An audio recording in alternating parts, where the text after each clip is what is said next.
সাফল্য পেয়ে অনেকেই ভুলে যান অতীতের সাথে থাকা মানুষগুলোর কথা।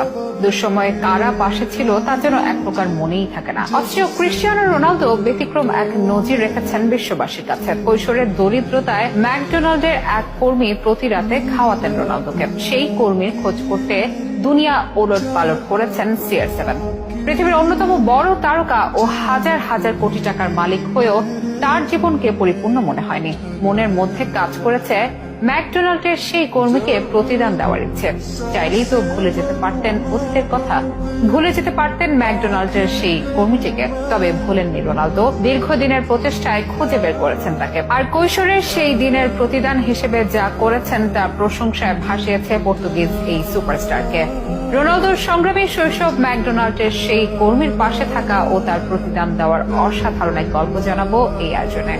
মালির ছেলে থেকে ফুটবলের গোল্ডেন বয় হয়েছেন ক্রিস্টিয়ানো রোনালদো। বছরের পর বছর ধরে যুগ পেরিয়ে শাসন করে চলেছেন ফুটবল বিশ্ব। মিলেছে ইতিহাসের অন্যতম সেরাদের একজন হিসেবে স্বীকৃতিও। ফুটবল সাম্রাজ্যের এক মুকুটহীন রাজার নাম ক্রিস্টিয়ানো রোনালদো, যিনি দুই পায়ের জাদুতে মুগ্ধ করে রেখেছেন অজস্র ভক্তকে, এমনকি সমালোচককেও বাধ্য করেছেন প্রশংসা করতে। তবে রোনালদোর অতীত ছিল বেশ বেদনার। আসলে পতন আছে বলেই উত্থান এত সুন্দর, খারাপ শব্দটা আছে বলেই সুন্দর শব্দটা এত মনোমুগ্ধকর। তেমনি নানা সময় উত্থান পতন ও ভালো খারাপ সময়ের সঙ্গী হয়েছেন পর্তুগিজ এই তারকা। সেই ছোটবেলা থেকেই লড়াই করে আসছেন তিনি। যখন তার পরিচয় কেবলই একজন মদ্যপ মালিক ছেলে, সেখান থেকে কত যন্ত্রণা, কতটা ত্যাগ তিতিক্ষার প্রহর অতিবাহিত করলে একজন ক্রিস্টিয়ানো রোনালদো হওয়া যায়, সেই গল্পটা শুধু রোনালদোরই জানা, সাক্ষী হওয়া। তবে 2019 সালে ব্রিটিশ টিভি তারকা পিয়ার্স মর্গানকে দেওয়া একটি সাক্ষাৎকারে নিজের অতীত সংগ্রামের খানিকটা তুলে ধরেছিলেন ক্রিস্টিয়ানো রোনালদো, যেখানে উঠে এসেছিল এক ম্যাকডোনাল্ড কর্মীর কথা। রোনালদো বলেন, আমি যখন 11 বা 12 বছরের ছিলাম তখন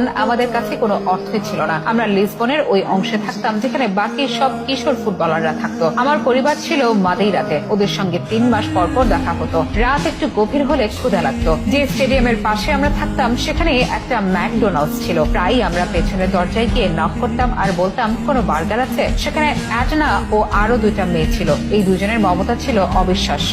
তখন অ্যাডনা ক্ষুধার্ত রোনালদোকে চেষ্টা করতেন কিছু খেতে দিতে। তাই অজস্র সম্পদ হওয়ার পরেও সেই অ্যাডনাকে খুঁজে বেরিয়েছেন ক্রিস্টিয়ানো রোনালদো।